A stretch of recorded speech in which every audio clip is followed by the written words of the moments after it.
Boa tarde, pessoal. E aí, tudo bom? Eu fiz uma enquete lá no Instagram e o pessoal escolheu para mim estar falando um pouquinho sobre força e pressão no mercado, né? Qual que é a diferença? Bom, vamos começar ali pela pressão. Pressão é quando tem um deslocamento vertical de um determinado lado, né? Seja vendedor ou comprador. E como que a gente pode medir a pressão, né? Através dos gaps, né? Então a gente vê que tem gaps abertos, né? E existe um deslocamento desse preço aqui na parte de venda, né? E qual que é a diferença entre pressão e força? A força é a manutenção dessa pressão, a manutenção da tendência. E como que eu observo isso? Vendo se os gaps são fechados. Então, por exemplo, aqui, eu tenho esse gap que está aberto, ok? Ele continua aberto, né? Qual outro gap que eu tenho? Tenho esse gap aqui aberto entre barras, né? Existe vários tipos de gaps que depois a gente pode estar conversando, mas isso daqui é aumento de pressão do lado dos vendedores. Repare que aqui, né, ele fez um pullbackzinho, mas ele deixou esse gap aberto. Então, isso é, né, força vendedora, né? Os compradores tentaram fechar aqui o gap, tentaram testar esse ponto aqui, mas nem tiveram força o suficiente para isso, né? E aí começaram a abrir novamente os vendedores gaps na venda. Então, isso daqui é pressão vendedoras. Aqui a gente já teve uma correção, sempre a gente olha os dois lados, sempre tem que analisar tanto compradores e vendedores, certo? Então, aqui nessa perna de baixa, a gente foi abrindo gaps desde o dia anteriores, né? Desde a abertura, a gente foi tendo gap, foi tendo pressão vendedora, compradores não eram fortes o suficiente para testar esses pontos, né? Fecharem esses pontos, né? Aqui a gente teve uma wedge, né? Uma, duas, três puxadas, né? Uma microcunha aqui, né? Um canalzinho, né? Se for traçar. E aí começou uma correção. Aí a gente analisa como que é a saúde dessa correção, né? E aí reparamos que aqueles já tiveram força para fechar pelo menos este gap.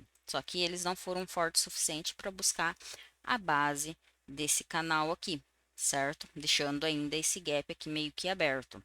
Então a gente sempre analisa.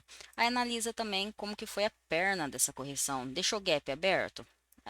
Ele abriu o gap, né? Teve uma tentativa de retomada de tendência aqui da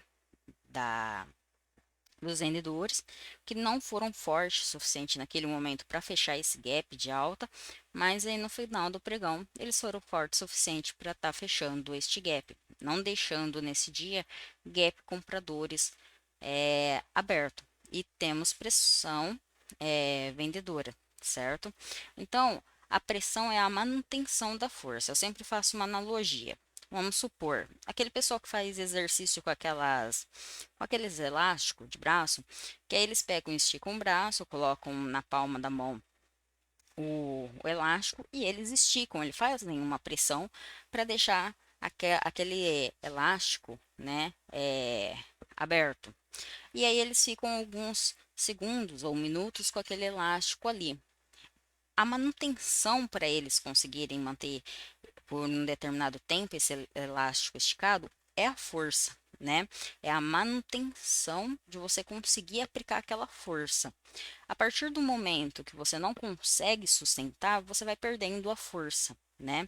Então, conforme for tendo correções mais profundas, essa tendência ela vai acabando ficando mais fraca, né? Até a gente ter uma reversão é, dessa perna de baixo, certo? Então, era mais, espero que eu tenha esclarecido a diferença entre é, pressão e força. Tem gente que inverte, né? O que eu chamo de pressão chama de força e vice-versa, mas pouco importa o nome, né? O importa é o que você entende o que está acontecendo no mercado. Existe um desequilíbrio, né? O desequilíbrio é vendedor, então para buscar compras, o que que a gente precisa? A gente precisa de uma demonstração de força, de pressão compradora para poder estar comprando, né? Lógico que aqui eu só tô olhando essa pernada, né, que foi de sexta-feira, mas tem todo um outro contexto aqui, né? Subiu, desceu, né? Repara que a gente não tinha força, pressão, né? Tinha muita sobreposição, né? Quando a gente tem muita sobreposição, isso aqui não é uma tendência muito forte. A gente está subindo em tendências em lateralidade, né? Ele testa ponto de rompimento até um determinado momento que começa a fazer correções um pouco mais profundas. Mas aí é um tema mais profundo a ser analisado posteriormente. Aí você repara o comportamento desta perna para essa perna, você vê que aqui tem um desequilíbrio maior, uma pressão maior, né, do lado dos vendedores do que teve pressão compradora na subida, certo? Não significa que vai cair amanhã, né? Não tô dando call nem nada, mas por hora a gente tem um maior desequilíbrio para a ponta vendedora. Bom, espero ter ajudado. É, curta o vídeo, se inscreva no canal, mande sugestão para os próximos vídeos, se inscreva também lá no Instagram e espero estar contribuindo aí nessa jornada. Até mais. Abraço.